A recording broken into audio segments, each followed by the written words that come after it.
warahmatullahi wabarakatuh. Yang terhormat Bapak Kepala Sekolah SMA PGRI Malangbong, yang terhormat para Dewan Guru beserta staf Tata SMA PGRI Malangbong, izin saya berdiri di depan bukan berarti untuk menggurui ataupun memberikan sesuatu hal yang mungkin sifatnya ini hanya sharing, diseminasi saja. Alhamdulillah mungkin saya adalah salah satu yang di tahun sekarang mendapatkan kesempatan untuk menjadi seorang calon guru penggerak di angkatan ke-8 khususnya di Kabupaten Garut, yang nanti pengimbasannya hari ini saya akan laksanakan kepada Bapak Ibu guru yang ada di SMA PGRI Malangbong.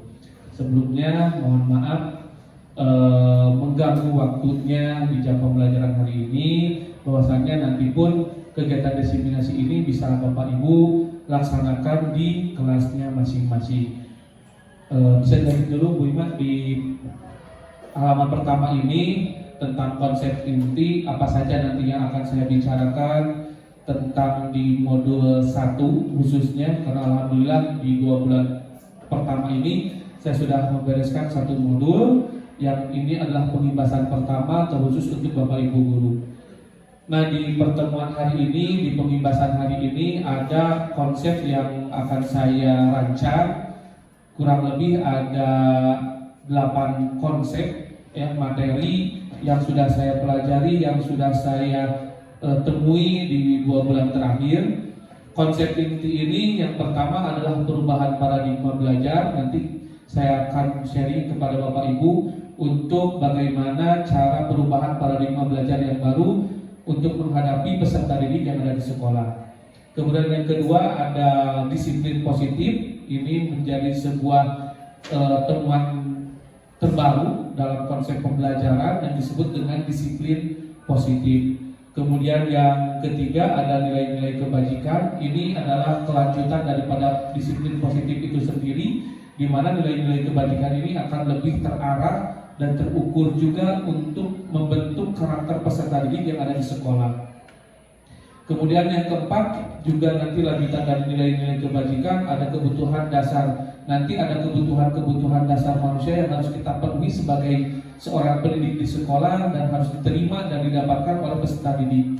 Kemudian ada motivasi perilaku manusia. Yang selanjutnya ada posisi kontrol guru, ada keyakinan kelas dan segitiga restitusi. Nah, dari ke-8 materi inti atau konsep inti ini saling berkesinambungan. Bagaimana karakter kita sebagai seorang pendidik menghadapi karakter-karakter yang dimiliki oleh siswa kita di sekolah. Tentunya peserta didik masing-masing mempunyai karakter yang berbeda-beda, disesuaikan dengan kondisi lingkungan mereka masing-masing, disesuaikan dengan dari mana mereka tinggal, kemudian pola asuhnya seperti apa. Nanti kita belajar di sini bagaimana mengatasi siswa-siswa yang ada di SMA PGRI Malangbong ini disesuaikan dengan apa yang dicita-citakan oleh Ki Hajar Dewantara. Dilanjut Bu Ima. Nah, di konsep yang pertama ini ada yang disebut dengan pembelajaran dengan paradigma baru. Nah, ini mungkin Bapak Ibu juga sudah pernah mendengar bahwasannya di tahun sekarang itu sedang gencar-gencarnya, sedang ramai-ramainya tentang penggunaan kurikulum merdeka. Nah, ini juga saling berkesinambungan sebenarnya di dalam kurikulum merdeka dan juga di guru penggerak. Kenapa? Kalau di kurikulum merdeka itu mencakup kepada seluruh sekolah atau keluarga-keluarga atau misalkan instansi-instansi yang ada di sekolah, organisasi dari mulai OSIS dan sebagainya, itu masuk ke kurikulum merdeka. Nah, paradigma ini muncul bukan untuk ke sekolahnya, melainkan kepada individu kita sebagai seorang pendidik yang nantinya akan diaplikasikan ke sekolahnya. Jadi paradigma ini harus dimiliki itu bukan berdasarkan dari sekolahnya, tapi kembali kepada diri kita sebagai seorang pendidik. Nah, paradigma pembelajaran yang terbaru ini merupakan pembelajaran yang dirancang berdasarkan prinsip pembelajaran yang berdiferensiasi. Waktu tahun kemarin sudah saya jelaskan di IHT tentang berdiferensiasi yang nantinya akan masuk atau di input atau nanti outputnya akan melalui di RPP, sehingga peserta didik belajar sesuai dengan kebutuhannya berdasarkan tahapan perkembangan sesuai teori psikologi modern untuk mewujudkan profil pelajar Pancasila. Sedikit apa yang sudah saya dapatkan di CGP ini atau di modul yang pertama ini, Ki Hajar Dewantara pernah berkata bahwasanya kita di sekolah itu sebagai pendidik itu gak jauh berbeda dan hampir sama tugasnya seperti seorang petani. Jadi kita itu dititipkan benih-benih daripada orang tua yang dititipkan ke sekolah, dan benih-benih tersebut itu memang benih-benih yang memang harus kita rawat dan harus kita jaga. Nah, kita sebagai seorang pendidik sama perilakunya atau sama perlakuannya seperti seorang petani nantinya, di mana petani yang diberikan bibit, yang membeli bibit, dan mereka menyirami, menyemai dan sebagainya. Nah, kita pun di sekolah sama tugasnya Bapak Ibu seperti halnya seorang petani. Kita tidak bisa membentuk benih tersebut sesuai dengan apa yang tidak sesuai dengan kodratnya, melainkan kita harus melihat si peserta didik tersebut dikembalikan lagi kepada kodratnya masing-masing, dan kita sebagai pendidik tidak bisa memaksakan kodrat tersebut. Kenapa? Karena kodrat tersebut sudah terbentuk dari mulai mereka lahir, dididik di rumahnya, dan kita di sini bukan untuk merubah secara langsung, melainkan kita hanya bisa menuntunnya saja, sehingga mereka tidak salah arah terhadap tujuan hidupnya. Nah, di sekolah ini tugas kita itu membentuk karakter mereka yang memang sudah terbentuk awalnya dari rumah mereka masing-masing. Nah, di sini kita rubah sesuai dengan kodratnya, sesuai dengan aturannya, sebagai dengan usia mereka sebagai seorang pelajar. Nah, di sana kita memupuk, menyirami, menyemaikan, hal sama halnya seperti hal petani yang melakukan hal tersebut kepada tanamannya. Selanjutnya Bu Iman. Nah, Bapak Ibu coba lihat ke depan. Di sini ada bagaimana cara kita merubah paradigma yang awalnya stimulus dan respon, kita rubah sekarang jangan menggunakan stimulus dan respon, tapi kita mencoba mendekatkan kepada pendekatan teori kontrol. Nah, dulu mah kita ngajar memberikan stimulus dan murid merespon. Nah, sekarang kita rubah paradigma tersebut menjadi teori kontrol. Kita yang harus bisa mengontrol, peserta didik yang harus bisa mengontrol dirinya masing-masing. Jangan sampai nanti hanya kita memberikan stimulus dan respon hanya dilakukan oleh peserta didik. Nah, kita lihat di sini ada kurang lebih 1, 2, 3, 4, 5, 6, 7 sampai 8 stimulus respon yang nanti akan ditukar atau kita akan kembalikan atau kita akan rubah ke dalam teori kontrol. Nah, ketika kita menggunakan teori stimulus dan respon di poin yang pertama tentang sebuah realitas ataupun sebuah kebutuhan. Di stimulus respon, kebutuhan kita itu semuanya sama. Tapi ketika kita merubah ke teori kontrol, realitas atau kebutuhan kita itu berbeda-beda. Tadi dibalikkan lagi ke konsep awal, paradigma baru. Bahwasannya ketika kita mendatangkan siswa dari rumah, itu yang misal dalam satu kelas ada 36 siswa, pasti ke 36 siswa itu memiliki kebutuhan yang berbeda-beda. Nah, ketika di awal stimulus menggunakan pendekatan atau paradigma stimulus dan respon, kita kan di kelas menyamakan awalnya bahwa 36 siswa ini semuanya memiliki kebutuhan yang sama. Nah, kita rubah sekarang menggunakan paradigma baru yang awalnya kebutuhan siswa yang 36 siswa di satu kelas tersebut dibedakan menggunakan teori kontrol. Tadi dibalikan lagi kepada diferensiasi, disesuaikan dengan kebutuhan anaknya masing-masing. Nah, di teori kontrol bahwasannya ke-36 peserta didik yang ada di kelas itu memiliki kebutuhan yang berbeda-beda. Tentu Bapak Ibu juga paham, si A mah seperti ini, si B mah seperti ini, si C mah seperti ini. Nanti akan berbeda-beda karakter, akan berbeda pola pikir, akan berbeda cara mereka belajar, dan bagaimana cara mereka menangkap apa yang kita berikan, menangkap apa yang kita sampaikan, itu akan berbeda-beda. Nah, yang terpenting kita paham dulu, ini kesenangan anak itu seperti apa. Nah, di kurikulum Merdeka ataupun di calon guru penggerak ini ditekankan anak itu tidak harus sesuai dengan apa yang kita inginkan, karena mereka punya karakternya masing-masing. Kalau kita misalkan menekan anak harus seperti yang kita mau, artinya tadi menggunakan stimulus respon, anak akan menolak, anak akan tidak suka terhadap kita. Tapi ketika kita memberikan sebuah kebutuhan yang berbeda, anak akan menerima, karena setiap anak akan memiliki karakter masing-masing. Makanya kita di poin yang pertama, kebutuhan peserta didik semuanya tidak sama, bukan sama tapi berbeda-beda. Antara karakter si A, karakter si B, karakter si C itu berbeda-beda. Mereka mempunyai kemauan, mereka mempunyai keinginan, mereka punya cita-cita yang berbeda-beda. Yang kedua, semua orang melihat hal yang sama di stimulus respon. Di teori kontrol, setiap orang memiliki gambaran berbeda-beda. Ini balik lagi. Ada anak yang memang suka terhadap gambar, ada anak yang suka terhadap audio visual, ada anak yang memang kinestetik. Nah, yang saya temui di kelas-kelas di SMA PGRI Mampung kan kebanyakan kinestetik anaknya tersebut. Anak kinestetik itu banyak aneh-aneh lah, secara letup dan sebagainya seperti itu. Atau misalkan guru lagi menerangkan itu, sekarang jangan menjadi sebuah problem, biarkan saja mereka seperti itu, karena belajar kinestetik mereka itu seperti itu belajarnya. Tapi kita mengarahkan supaya kinestetik yang mereka lakukan di kelas itu punya koridor untuk mereka mengawasi dan belajar sesuai dengan aturannya.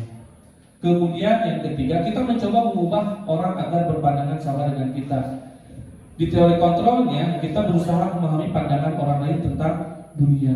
Jadi jangan hanya kita mengenalkan belajarnya hanya seperti itu saja. Berikan mereka kebebasan, berikan mereka kemauan tersendiri supaya mereka mencari dunianya masing-masing. Jangan sampai anak itu tertutup atau motivasinya tertutup hanya karena ego kita sebagai seorang pendidik. Jadi berikan mereka kebebasan, berikan mereka keleluasaan ketika belajar. Jangan sampai mereka terpaku dengan apa yang kita inginkan. Kita di sekolah tugasnya bukan menuntut, tapi kita rubah paradigmanya menuntun. Jadi orang telah menuntut budak supaya bisa kalian, jangan sampai bisa bebagian, tapi kita tuntun supaya anak itu bisa. Ya, jangan dituju, udah bisa ya, udah bisa itu. Nah seperti itu, tapi kita tuntun. Caranya seperti ini, modelnya seperti ini. Tuntutan ketika dalam sebuah penekanan itu tidak akan menghasilkan sesuatu hal yang baik. Tapi ketika kita menuntun apa yang mereka inginkan dalam situasi pembelajaran, itu akan mencapai keberhasilan. Selanjutnya, orang lain bisa mengontrol saya. Kalau di stimulus kan itu di stimulus respon, guru yang mengontrol. Kamu harus seperti ini, kamu harus seperti itu. Tapi di teori kontrol, hanya Anda yang bisa mengontrol diri Anda. Kita kasih mereka keyakinan. Anda harus bisa mengontrol diri Anda ketika belajar, ketika bermain dan sebagainya. Jangan sampai orang lain yang mengontrol Anda dalam kehidupan sehari-hari.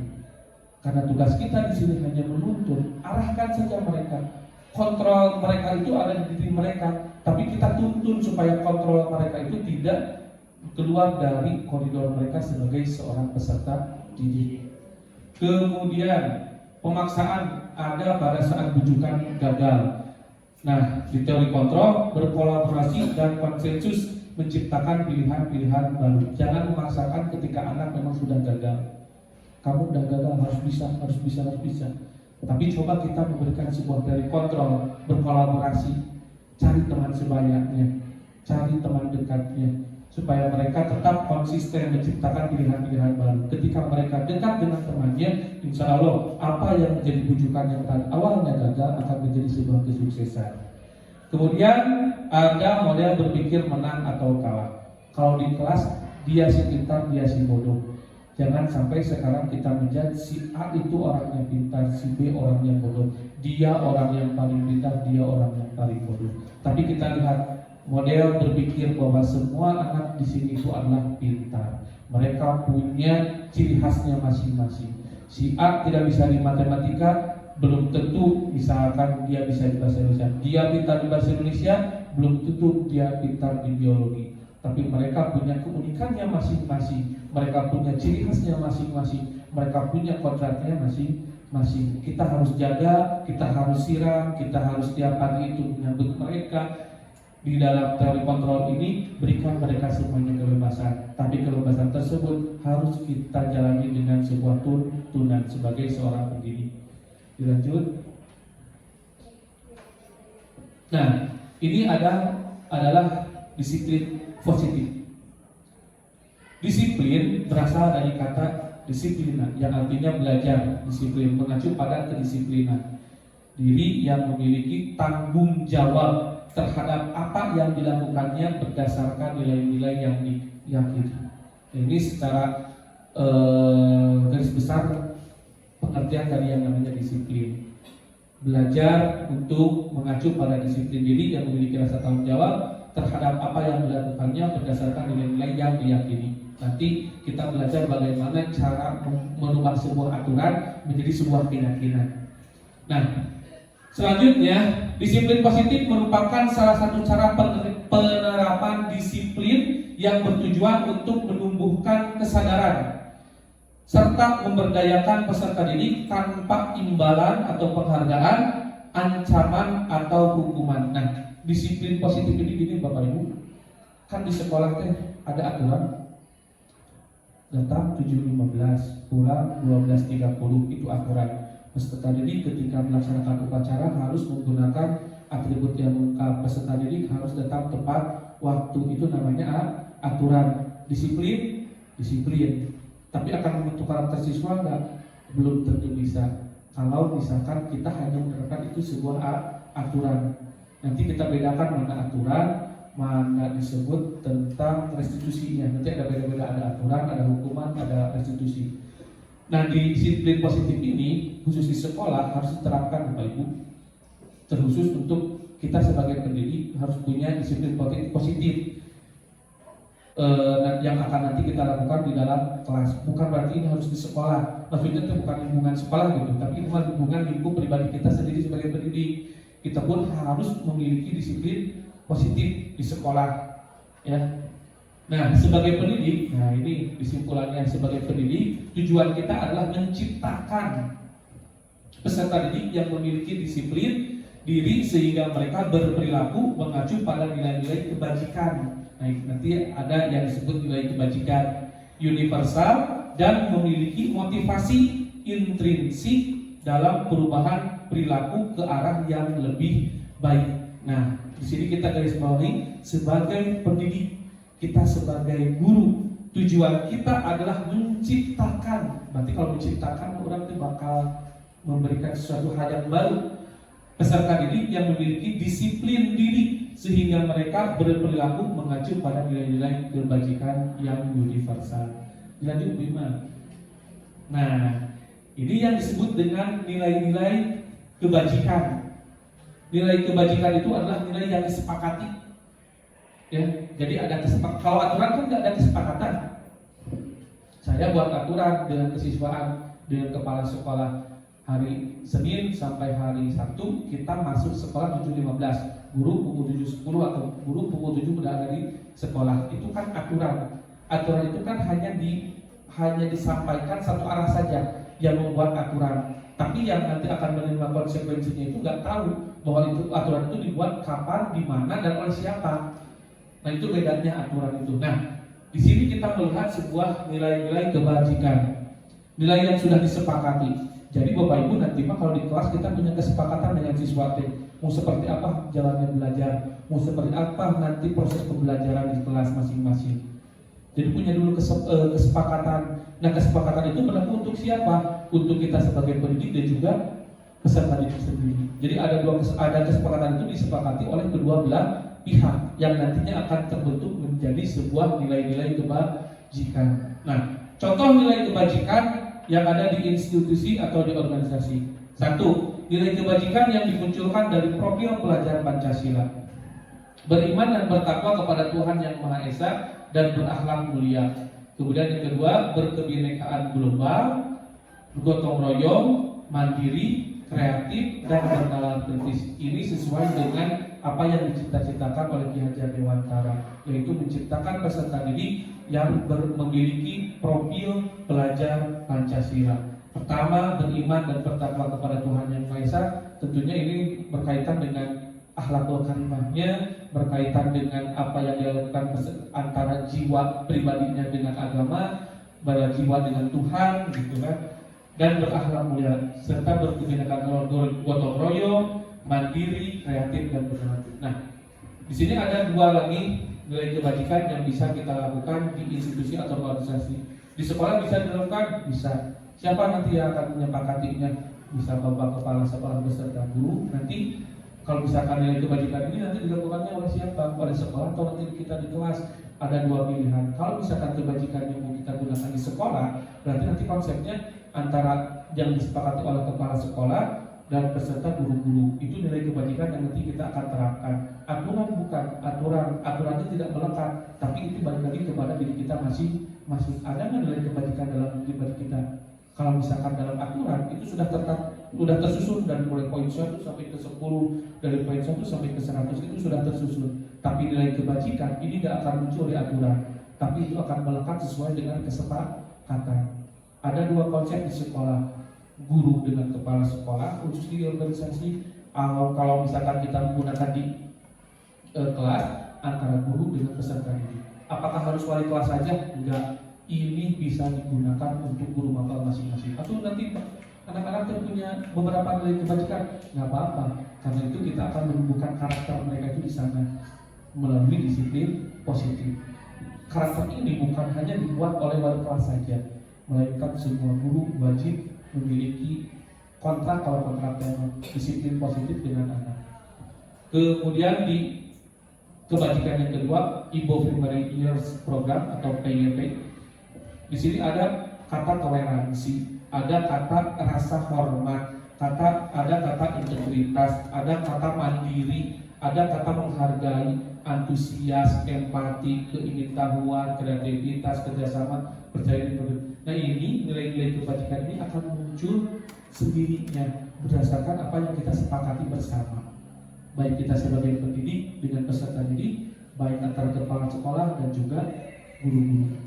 Kita ambil contoh toleransi. Kalau misalkan kalau di situ kan semuanya beragama Islam gitu kan. Kalau toleransi antar beragama saling menghormati ketika misalkan beribadah dan sebagainya. Empati, kata empati saja kita sepakati saja bahwasannya ketika misalkan ada yang berkabung dan sebagainya, kita memberikan empati. Sepakat nggak kalau misalkan nanti kita ada guru atau misalkan yang sakit kita tengok? Sepakat. Nah, itu berarti muncul rasa empati tersebut dari yang sekolah. Itu yang awalnya aturan, yang awalnya ajakan, yang awalnya menjadi sebuah tuntunan atau tuntutan juga bisa menjadi kebajikan tersendiri. Bahwasannya oh iya, kita harus punya rasa empati kepada rekan kita yang sedang sakit dan sebagainya. Nah, itu juga bisa ditumbuhkan ke peserta didik kita di kelas, supaya misalkan tadi ada peserta didik yang sakit, ada peserta didik yang berkabung dan sebagainya, kita harus bisa memberikan sebuah empati yang awalnya jadi aturan menjadi nilai kebajikan. Kemudian yang ketiga ada keterampilan hidup dan life skill. Nah, ini mah di luar pembelajaran life skill, dapat dipercaya, lurus hati, pendengar yang aktif, tidak merendahkan orang lain dan memberikan yang terbaik dari diri kita masing-masing. Nah, nilai-nilai kebajikan ini nanti akan muncul di dalam pribadi seorang peserta didik maupun dari seorang pendidik, yaitu kita sebagai seorang guru, ketika kita menyepakati oh ini yang harus kita sepakati ketika ada dalam sebuah organisasi yang tadinya awalnya aturan, konsekuensi dan sebagainya akan nyaman dengan yang namanya nilai-nilai kebajikan. Dilanjut 5. Nah, tadi kita berbicara masalah nilai kebajikannya. Nah, nilai kebajikan itu bisa tumbuh ketika kebutuhan dasar manusia ini terpenuhi. Dan manusia itu perlu kebutuhan baik secara raganya dan juga rohaninya gitu. Kebutuhan dasar manusia ini adalah segala sesuatu yang kita lakukan untuk mendapatkan apa yang kita inginkan. Cita-cita kita, rasa ingin lebih kita, kekurangan kita itu ingin ditutupi dengan rasa dasar ini. Seluruh tindakan yang kita lakukan memiliki tujuan tertentu, dan semua usaha terbaik yang kita lakukan adalah dalam rangka agar kebutuhan dasar kita terpenuhi dengan baik. Ada 5 dasar kebutuhan, ada 5 dasar kebutuhan. Nah ini berlaku untuk kita sebagai seorang guru dan juga nanti kepada peserta didik kita. Kebutuhan yang pertama adalah bertahan hidup. Ya. Tadi kita bicara bahwasanya peserta didik itu jangan disamakan karena mereka berawal dari keluarga yang berbeda-beda.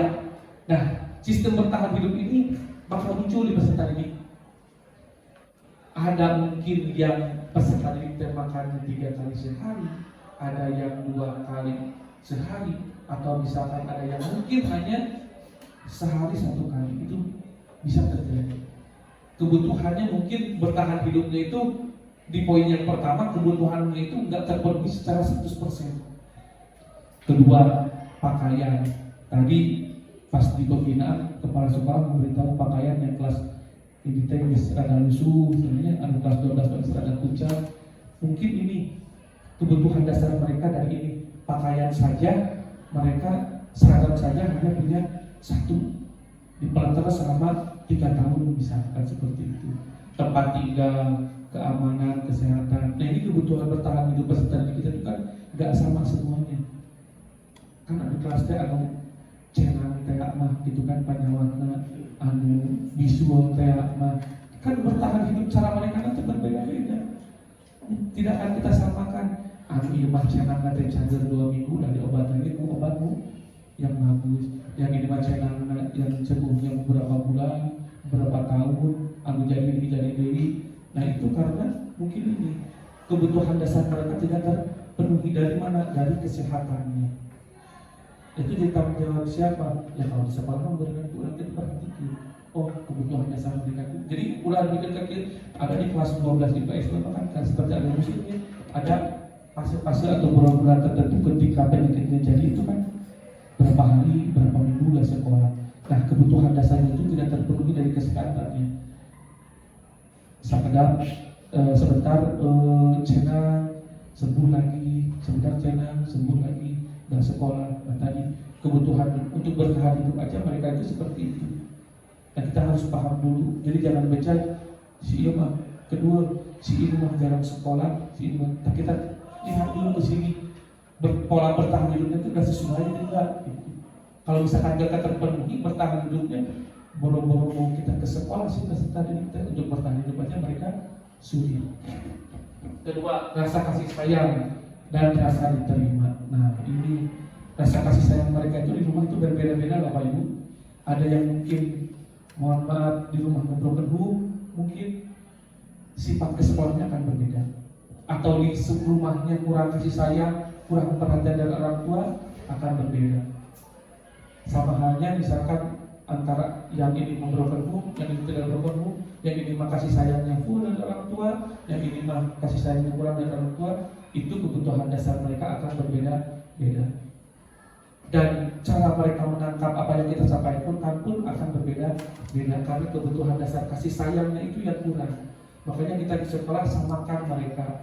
Ulah mengenali dia dari mana, dari siapa, dari si iman pintar, dari si iman tidak pintar.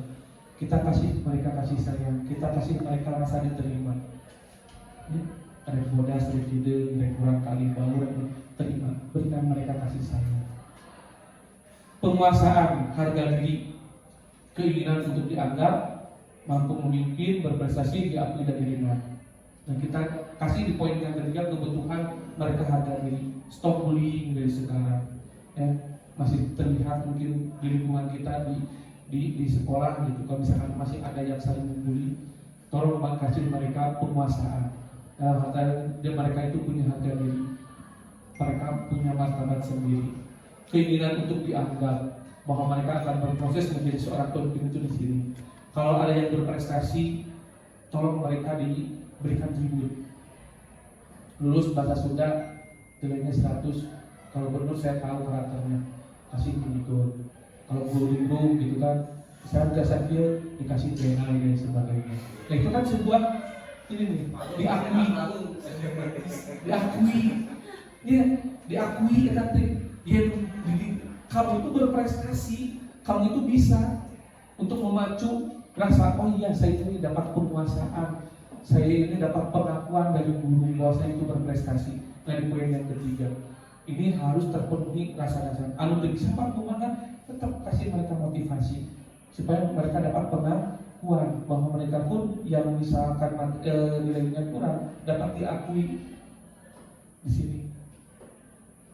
Kemudian kebebasan, mandiri, memiliki pilihan, mencoba hal baru, mampu mengendalikan arah dirinya sendiri. Nah ini kebebasan dan kesenangan. Entah lama di kelas banyak yang humor, banyak yang antusias dan sebagainya, itu biarkan saja. Itu dunianya mereka, itu keinginannya mereka. Bebaskan saja mereka. Padahal kalau misalkan di kelas jangan terlalu serius juga, ada humorisnya, rasa bermain, antusiasme. Bentuk di kelas itu sesuai dengan kesenangan kita sendiri-sendiri. Dilanjut Bu. Nah, ada motivasi perilaku yang muncul dari dalam dan luar diri peserta didik. Motivasi intrinsik ada dua. Untuk menghindari ketidaknyamanan hukuman. Setelah saya datang ke sekolah tuh jam 7.15 baru datang, setengah 8 kali datang. Kayak itu aturan. Nah anak-anak itu kebanyakan bosan dengan yang namanya aturan, capek dengan yang namanya aturan. Nah yang kedua adalah untuk mendapatkan imbalan. Dah lima cenaka sekolah datang tempat takut teh dah gubernur sudah dipasihan apa suka diberi apa gitu kan. Itu kan motivasi yang muncul secara intrinsik. Kalau yang dari ekstrinsiknya ini balik lagi untuk menjadi orang yang mereka inginkan dan menghargai diri sendiri dan nilai-nilai mereka dipercaya. Tidak mengharapkan imbalan apapun, tidak takut dan tidak mengharapkan imbalan apapun. Jadi ulang dipikir ada rasa saya takut karena ada aturan dan saya ingin karena ada imbalan gitu. Jadi sekarang kita balikan lagi kepada diri kita masing-masing. Si peserta didik teh melakukan hal tersebut harus berasal dari dirinya sendiri, bukan karena aturan, bukan karena ada imbalan. Lanjut, bagaimana? Nah ini ada 3 hal yang membedakan mana hukuman, mana konsekuensi, mana restitusi. Ketiga ini bisa dilakukan di sekolah, bisa. Hukuman, bedanya hukuman, konsekuensi, sama restitusi. Kalau hukuman itu tadi sifatnya hanya satu arah. Siapa yang buat aturan sekolah? Di kelas siapa yang buat aturan? Wali kelas.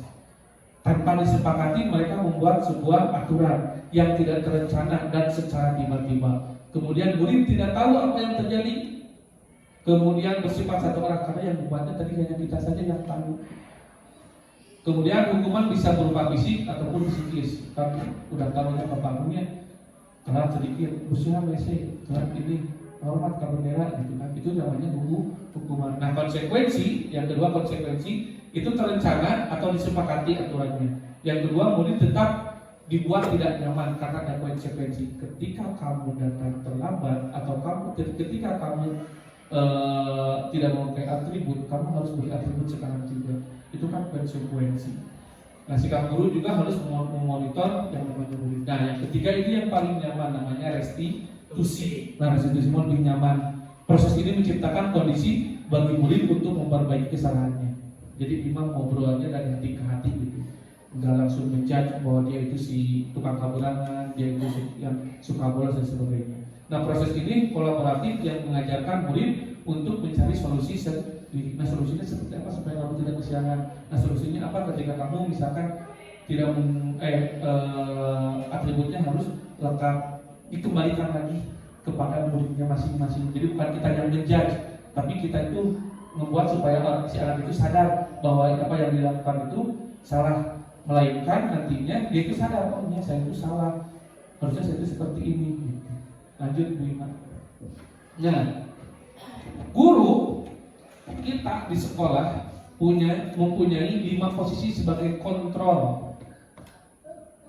Saha si guru penghukum, siapa si guru yang suka membuat rasa bersalah, siapa si guru yang suka menjadi teman kepada peserta didiknya, siapa guru yang menjadi seorang pemantau, dan siapa guru yang menjadi seorang manajer. Pak Bu, yang nomor 5 manajer bukan kepala sekolah di sini mah. Siapa Bapak Ibu yang menjadi manajer?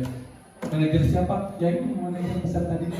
Jadi manajernya lain pemimpin sekolah saja, pemimpin di kelas pun namanya manajer. Sistemnya seperti itu. Penghukum, pembuat rasa bersalah, teman, pemantau, dan manajer. Nah, nanti kita lihat, Abi teh pernah jadi si penghukum tuh, Abi teh pernah jadi si pembuat rasa bersalah tuh, Abi teh pernah jadi si teman atau tidak, pemantau atau manajer. Pasti Bapak Ibu pernah merasakan ada di posisi ini semuanya. Pasti pernah merasakan. Coba nih, masuk. Lanjut dulu. Nah, penerapan posisi kontrol. Contoh, siswa tidak memakai atribut lengkap saat upacara bendera. Karakter si penghukum, hormat di tiang bendera, menghormat bendera. Mungkin Bapak Ibu pernah seperti itu. Kesiangan, bersihkan WC, bersihkan kelas, bersihkan apa? Berarti posisi Bapak Ibu pada saat kontrol seperti itu sebagai seorang penghukum. Nah, anak akan menjadi negatif di pola pikir mereka, akan terngiang-ngiang sampai mereka dewasa. Saya pernah dihukum oleh si Pak Agung, saya pernah dihukum oleh si Pak Wid, saya pernah dihukum oleh si Pak Hermawan, saya pernah dihukum oleh si Bu Nur. Seperti itu. Nah, bukan dihindari, kurangi sifat-sifat nanti penghukum seperti itu. Ada yang kedua, pembuat rasa bersalah. Nah, ini mah seperti gini nih bahasanya. Berapa kali Bapak Ibu harus memberitahu kamu selalu saja mengecewakan Bapak Ibu. Dia itu, si anak itu salah, disudutkan lagi, bahwa dia itu bisa papatahan, susah untuk dimengerti. Jika tulah ibu terus capek, jika tulah ibu tuh udah jenuh, tolonglah sifatnya itu berubah gitu seperti itu. Nah, ketika Bapak Ibu melakukan hal tersebut, berarti Bapak Ibu itu sedang berada di posisi kontrol, membuat anak merasa bersalah.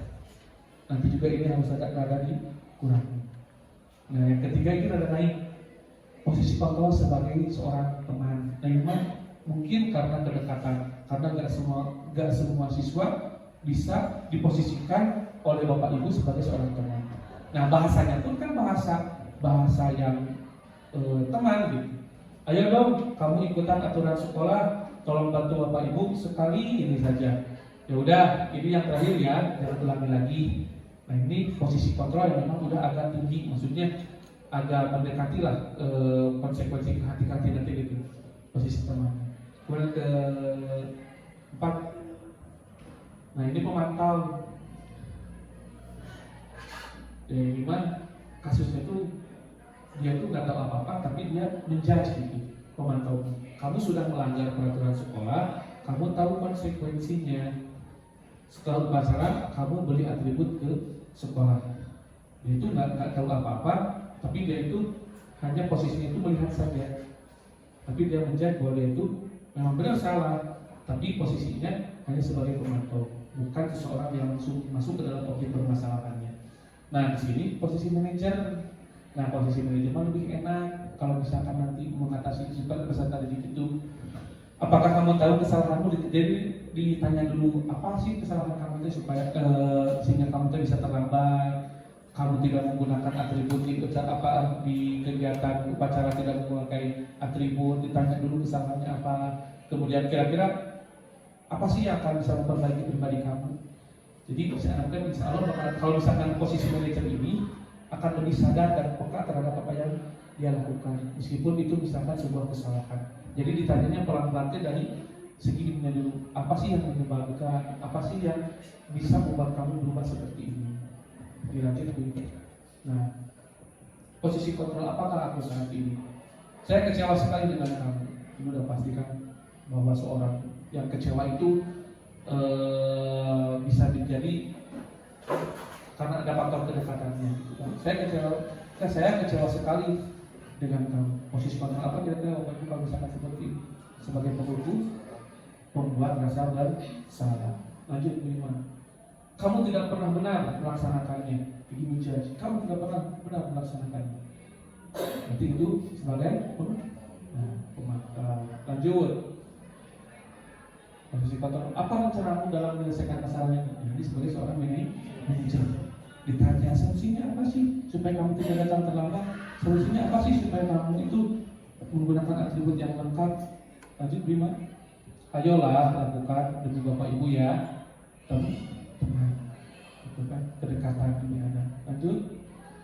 Nah, kamu tidak akan mendapat nilai jika tidak mengerjakan tugas. Ini menjadi sebagai pembuku. Lanjut. Nah, ada orang yang bertanya keyakinan kelas. Nah, di sini harus mempunyai yang namanya keyakinan. Mengapa keyakinan kelas? Kok bukan peraturan kelas? Karena bahasanya udah beda gitu. Penerapannya hampir sama, cuman bahasanya saja yang berbeda. Ini lebih lembut. Mengapa sih harus keyakinan kelas? Mengapa bukan peraturan kelas? Jawabannya adalah, nah, keyakinan kelas itu sifatnya bukan sama seperti aturan yang tertata dari poin 1, 2 sampai ke sekian, tapi sifatnya abstrak, berupa pernyataan universal. Kesepakatan kita belajar seperti apa, dibuat dalam pernyataan yang positif, sedikit saja agar mudah diingat. Terus ada sesuai dengan kondisi sekolah dan kelas. Semua warga sekolah dilibatkan saat membentuk keyakinan kelas. Jadi nanti Bapak Ibu di kelas itu harus membuat aturan. Jangan buat aturan, tapi kita buatnya keyakinan. Yakin nggak kamu tentang konsekuensi ini? Yakin nggak kamu dengan aturan ini? Tapi bahasanya bahasa yang positif. Lanjut, gimana? Seperti apa? Nah, contohnya ini. Saya buat aturan, ya contoh di kelas, baik sebagai wali kelas maupun sebagai seorang guru, ada 2 aturan yang saya buat. Pertama, dilarang terlambat datang ke sekolah. Yang kedua, tidak boleh mengganggu teman saat belajar. Ini adalah aturan. Tidak boleh makan di kelas, tidak boleh ngobrol ketika ujian, itu aturan kelas. Nah, aturan tersebut kita rubah ke dalam peraturan dengan kalimat yang positif. Yang mana yang ini? Jadi yang awalnya orang peserta didik takut terhadap aturan, kita ubah bahasanya menggunakan bahasa positif. Yang awalnya dilarang terlambat datang ke sekolah, dirubah datang ke sekolah tepat waktu. Ya, yang awalnya dilarang terlambat datang ke sekolah, diubah ke hal yang positif atau bahasa yang positif, menjadi datang ke sekolah tepat waktu. Kemudian tidak boleh mengganggu teman saat belajar, dirubah kalimatnya menjadi kalimat yang positif, hormati teman saat belajar. Dari aturan dirubah ke kalimat positif. Di kalimat positif nanti kita buat yang lebih nyaman lagi, yaitu keyakinan. Ketika datang ke sekolah tepat waktu, berarti keyakinan berdisiplin. Kamu harus berdisiplin. Jadi ketika anak kamu jangan terlambat ke sekolah. Kamu harus berdisiplin bahasanya. Yakini bahwa disiplin itu harus tepat datang ke sekolah. Jadi ketika ditanya, kenapa kamu datang terlambat ke sekolah? Ini Pak. Alasan kamu datang ke sekolah terlambat apakah kamu datang terlambat ke sekolah karena ini. Kamu ada yang dilanggar nggak dari keyakinan yang sudah kita sepakati? Ada apa? Disiplin. Mereka akan sadar bahwa mereka telah melanggar apa yang sudah mereka yakini dan yang sudah mereka sepakati. Hormati teman saat belajar. Berarti keyakinannya saling menghormati dan saling menghargai. Tidak dipungkiri di kelas kan banyaknya yang jahil lah, yang usil dan sebagainya. Kita buat keyakinan kelas seperti ini. Contoh, lanjut. Nah, bagaimana supaya nanti kita mencapai sesuatu hal ketika menghadapi hal yang seperti itu? Nah, di sini ada segitiga restitusi namanya. Suatu proses dialog yang dijalankan oleh guru agar dapat menghasilkan murid yang mandiri dan bertanggung jawab. Ini namanya segitiga restitusi. Bapak Ibu pasti akan menghadapi masalah-masalah terhadap peserta didik di kelas. cara menghadapi mereka sekarang kita ubah menjadi posisi segitiga restitusi namanya. Ya, namanya adalah segitiga restitusi. Berdialog, ngobrol dengan peserta didik, memberikan arahan kepada mereka melalui sebuah segitiga restitusi. Apa saja segitiga restitusi? Lihat, ada tahap pertama, menstabilkan identitas. Yang kedua, memvalidasi tindakan. Dan yang ketiga, menanyakan keyakinan yang sudah kita sepakati. Lanjut Prima. Nah, Bapak Ibu lihat, di sini ada menstabilkan identitas. Menstabilkan identitas adalah berdasarkan prinsip pembuatan kesalahan adalah sebagian dari proses pembelajaran. Jadi gini, menstabilkan identitas. Anak itu salah, jangan kita jadi salah, tapi kita stabilkan dulu supaya yang tadinya bersalah ke hal yang negatif, kita naikkan dulu mentalnya bahwa perbuatan mereka itu tidak semuanya salah gitu. Contoh di sini ada kata berbuat salah itu wajar, tapi jangan dilakukan sekali lagi. Contoh seperti itu. Tidak ada manusia yang sempurna. Semua orang pasti melakukan kesalahan. Jangankan kalian sebagai peserta didik, bapak pun atau ibu pun pernah melakukannya. Yang ketiga, ibu bapak juga pernah melakukan itu, sama halnya seperti apa yang kamu lakukan. Jadi anaknya yang tadinya merasa bersalah tidak akan merasa takut akan sebuah hukuman karena tadi kita menstabilkan dulu. Yang keempat, ibu atau bapak tidak mencari siapa yang salah, tapi di sini kita akan mencari solusi pemecahan masalahnya. Nah, itu cara menstabilkan identitas yang tadinya merasa bersalah menjadi tidak bersalah. Lanjut, ada validasi tindakan yang salah. Nah, ini validasi. Jadi terus kalau misalkan kita udah tanya, kalau identitasnya udah stabil, kita validasi. Alasannya kenapa sih kamu itu bisa seperti ini? Kenapa sih kalian itu bisa melakukan hal tersebut? Nah, di sini divalidasi. Kamu pasti punya alasan kenapa kamu lakukan hal itu. Padahal kamu bisa melakukan hal yang lebih buruk dari ini. Atau kamu melakukannya hanya untuk melindungi sesuatu yang penting. Jadi divalidasi dulu, tanya dulu kenapa bisa melakukan hal-hal yang seperti itu. Lanjut, Bima. Yang ketiga, menanyakan keyakinan. Yang sudah disepakati, tanyakan keyakinannya apa. Apa keyakinan kelas yang sudah kita sepakati? Keyakinan berdisiplin, keyakinan bertanggung jawab, keyakinan bertoleransi, keyakinan kemandirian, ditanya di sini. Semuanya akan dimunculkan di keyakinan yang sudah kita sepakati. Keyakinan tersebut muncul bukan aturan lagi, bukan konsekuensi lagi, tapi sudah meyakini bahwa itu yang telah kita sepakati. Nah, ini salah satu contoh yang sudah saya lakukan.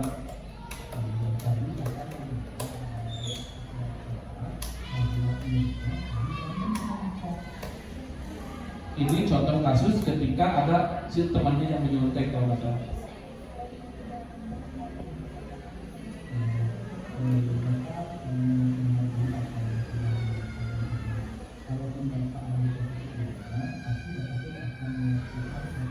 Ini tahap menstabilkan identitas. Dia itu salah melakukan hal tersebut, tapi kita tidak bisa memojokkan dia sebagai seseorang yang salah. Kemudian divalidasi, apa sih yang membuat dia bisa marah di kelas itu? Nah, ketika divalidasi pun kita tanya, apa sih yang menyebabkan dia itu bisa bertindak sebodoh seperti itu? Tapi jangan sampai kita tuh judge dia itu salah 100%, karena mereka melakukan hal tersebut punya alasan tersendiri.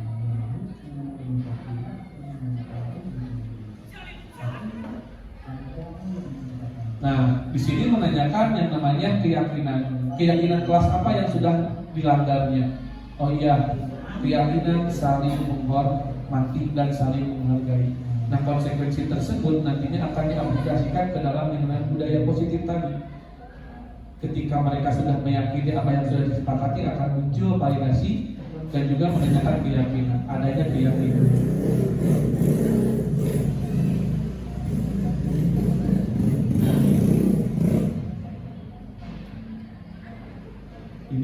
kasus yang peserta didik yang memang pernah mencontek di kelasnya.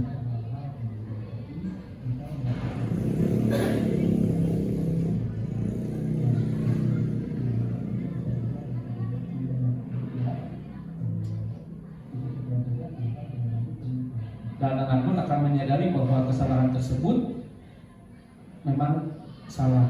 Lanjut Bu Iman, ada satu lagi. Nah ini mah kasus ketika memang peserta didik yang terlambat datang ke sekolah. Pertama tanyakan dulu validasinya dalam kasus ini, menstabilkan identitasnya. Dia sadar bahwa dia itu selalu terlambat datang ke sekolah dengan alasan sering main game online waktu itu. Dan kasus tersebut sudah berulang kali dan dipanggil, kemudian ditanyakan yang tadi kasusnya sering begadang dan sebagainya. Nah, dia pun menyadari bahwa kegiatan yang dilakukan ataupun dia datang terlambat ke sekolah itu adalah perbuatan yang salah.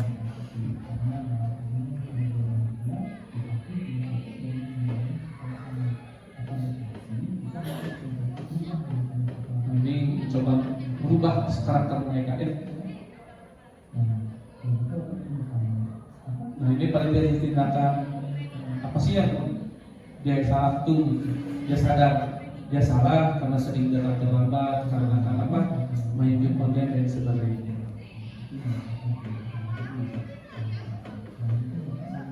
Nah di sini ditanyakan dulu keyakinannya, yang pernah disepakati itu apa. Yang menyadari bahwa keyakinan berdisiplin yang sudah dilanggar itu datang ke sekolah dengan terlambat. Dan siswa ini pun menyadari bahwa yang saya lakukan itu adalah sesuatu hal yang salah dan saya sudah melanggar tentang keyakinan yang sudah disepakati.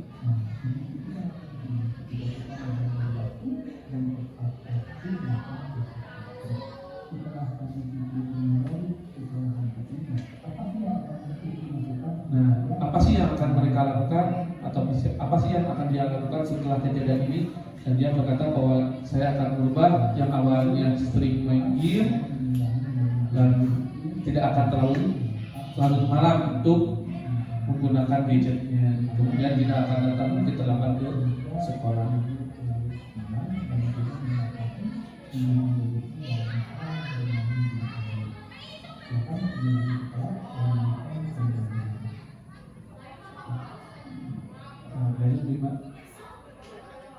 Nah ini penutupnya ya, dalam penerapan program disiplin positif hendaknya guru memiliki standar kepribadian. Kita balik lagi, refleksikan lagi pribadi kita untuk menjadi seorang guru yang baik dan yang benar. Tidak ada manusia yang sempurna, tidak ada guru yang sempurna, gitu kan? Baik lagi kepribadian kita, profesional dan juga sosial yang baik, di mana guru mampu merefleksikan dirinya dalam posisi kontrol. Dan saya paham guru-guru di sini semuanya sudah memiliki kepribadian yang ampuh, yang mampu membimbing, yang mampu menuntun, yang mampu dekat dengan peserta didik di SMA PGRI Malambung. Saya yakin semua guru memiliki sifat-sifat perjalanannya sebagai ampuh, yaitu sebagai seorang manajer. Karena saya paham semua guru yang ada di SMA PGRI Malambung punya kepribadian yang sangat profesional, punya kepribadian ini ampuh, bahasa ampuh. Bapak Ibu guru saya yakin di sini semuanya sudah berada di posisi ampuh, atau sebagai seorang manajer atau seorang pemimpin. Gak usah jadi kepala sekolah, gak usah menjadi seorang kepala dinas. Di kelas pun kita sudah menjadi manajer, di rumah pun kita sudah menjadi seorang manajer. Mengatasi peserta didik, mengatasi anak-anak kita yang ada di rumah, yang menuntun murid-muridnya menjadi insan yang mandiri. Berikan mereka kebebasan, berikan mereka rasa bertanggung jawab, sehingga mereka akan menjadi mandiri, sehingga mereka akan menjadi merdeka dan mereka akan bertanggung jawab. Itu pesan daripada Standar Nasional Pendidikan yang pernah dicanangkan oleh Ki Hajar Dewantara. Lanjut, nah itu saja mungkin dari diseminasi kali ini di modul 1.4 di tentang budaya positif. Mudah-mudahan nanti kita bisa menciptakan budaya positif yang ada di SMA PGRI Malambung di kelas aja dulu, gak usah langsung ke sekolah, di kelas aja dulu. Bikin aturan, bikin keyakinan, apalagi wali kelas bikin keyakinan, sok hoyong nawon, sok bikin nawon. Kamu harus bisa gini. Jangan usah peraturan-peraturan yang kita, aturan tetap ada, cuma nanti actionnya kita menggunakan keyakinan saja. Tidak usah menggunakan action ke hal-hal aturan. Itu saja mungkin yang dapat saya sampaikan. Wassalamualaikum warahmatullahi wabarakatuh.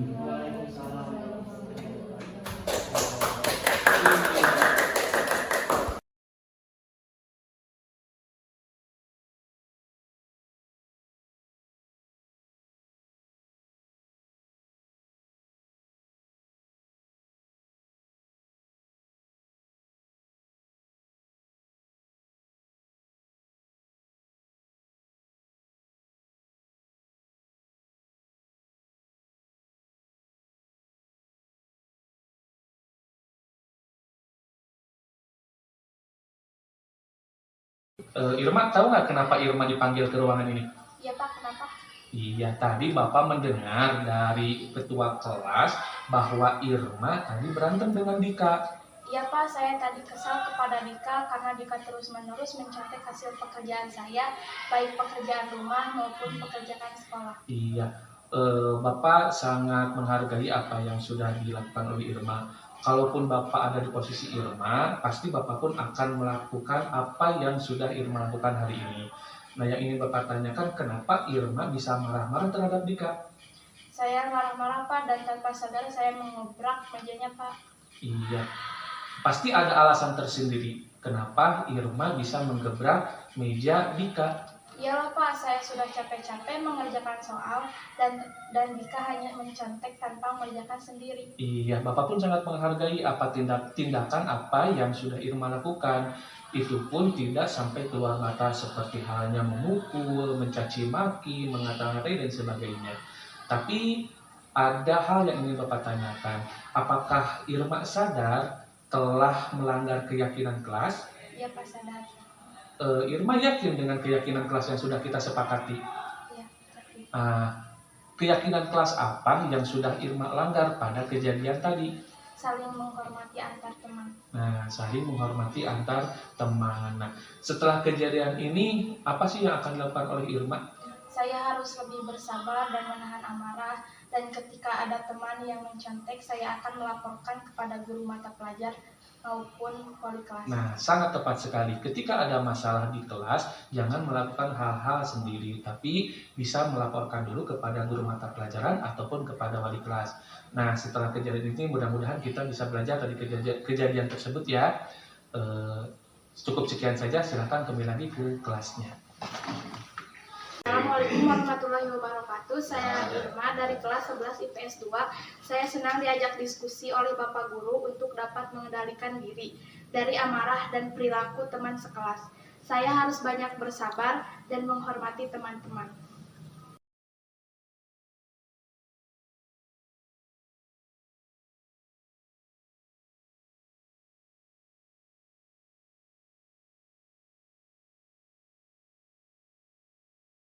Iya, Fikri, kamu sadar nggak kenapa kamu dipanggil Bapak ke sini? Iya Pak, karena saya sering datang terlambat ke sekolah. Nah, tadi Bapak dapat laporan nih dari guru Pike, bahwasannya katanya Fikri sering datang terlambat ke sekolah. Bapak ingin bertanya berapa kali sih Fikri datang terlambat ke sekolah? Sudah lebih daripada 5 kali Pak. Udah lebih daripada 5 kali datang terlambat ke sekolah. Nah, Bapak ingin bertanya, sering terlambat datang ke sekolah itu sebuah kesalahan atau bukan? Iya Pak, kesalahan. Nah, Fikri sudah menyadari bahwa datang terlambat ke sekolah itu adalah sebuah kesalahan. Nah, Bapak pun tidak menyalahkan Fikri, karena bahwasannya sebagai manusia, kita pun tidak luput dari yang namanya kesalahan. Akan tetapi, kita harus mencoba merubah daripada kesalahan tersebut supaya tidak berulang-ulang lagi. Itu ya, Fik ya? Nah, selanjutnya Bapak ingin bertanya, apa sih alasan Fikri selalu datang terlambat ke sekolah itu? Saya sering bermain game Pak sampai larut malam dan begadang. Nah, bermain game sampai larut malam dan juga begadang. Itu merupakan sebuah kesalahan Fikri ya, alasannya. Selanjutnya Bapak ingin menanyakan tentang keyakinan kelas yang sudah kita sepakati. Apakah Fikri sadar telah melanggar kesepakatan ataupun keyakinan kelas? Iya Pak, Nah, keyakinan apa sih yang telah Fikri langgar? keyakinan dalam hal disiplin Pak. Nah, keyakinan dalam hal berdisiplin, Fik, ya. Disiplin itu penting atau tidak? Iya Pak, disiplin itu penting untuk datang ke sekolah dan tepat waktu. dan bisa menghargai waktu.